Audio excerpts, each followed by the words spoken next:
বর্তমান বাংলাদেশের দেশনেত্রী আপসহীন নেত্রী, যার জন্য বাংলাদেশ কাঁদছে, যার জন্য গোটা বাংলাদেশের বাংলা ভাষাভাষী মানুষ শুধু নাই, ইন্টারন্যাশনাল ভাবে এমনকি নরেন্দ্র মোদীও সহানুভূতি জানিয়েছে।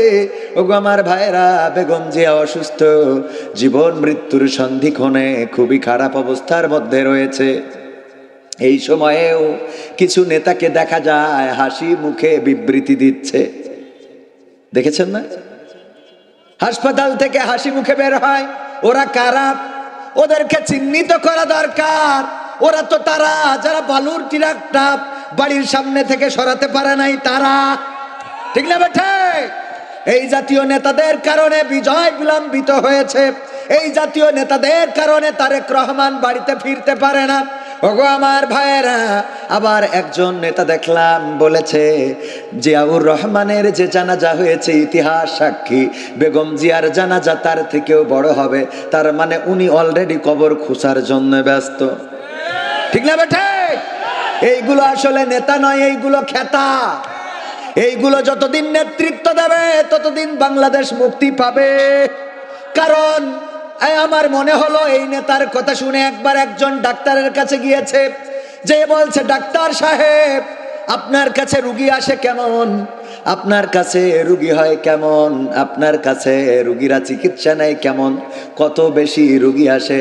বলল, আপনি আসার সময় কেশবপুর থেকে যখন আপনি কোন গ্রাম আওয়ালগাতি পর্যন্ত এসেছেন, আসার পথে নতুন খবর কয়টা পেয়েছেন? বলল, ডানে বামে তো অন্তত 20টা মতো পাইছি। বলছে, সবগুলো আমার হাতের রুগী, সবগুলো। উনি বুঝাতে চেয়েছে যদি মরা রুগী এই হয় তাহলে জানত কত রুগী এতে ভয় পাবে না খুশি হবে?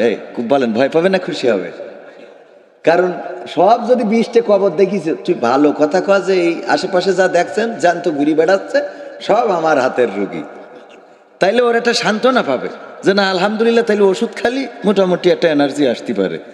কিন্তু ও বলতিস যে আসার পথে নতুন খবর কয়টা পাইছেন? বলছে 20টে। বলছে সব আমার হাতের রুগী। তাহলে ও আর এখানে চিকিৎসা নিতে পারবে?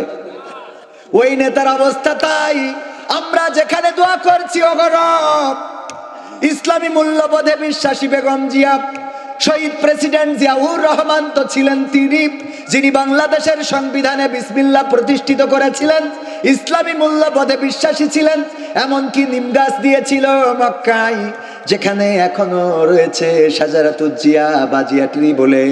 ওগো আমার ভাইয়েরা, সেই ইসলামী মূল্যবোধে বিশ্বাসী শহীদ প্রেসিডেন্ট জিয়াউর রহমান, তার সহধর্মিনী বাংলাদেশের পক্ষে, তিনি বাংলাদেশের পক্ষে আপসহীন নেত্রী ছিলেন।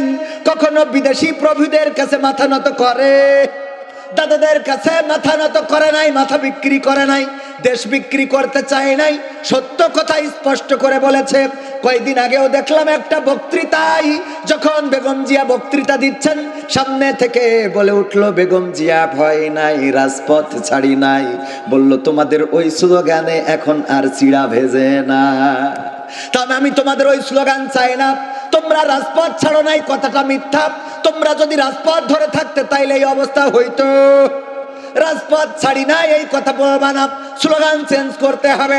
বস্তির পোলাপান দিয়ে রাজনীতি চাই না, এমন রাজনীতিবিদ চাই, এমন ছাত্র দল, এমন যুব দল চাই, যারা লেখাপড়া করবে, যারা বই পড়বে, যাদের হাতে থাকবে কলম, যারা নতুন নতুন স্লোগানে উজ্জীবিত হবে।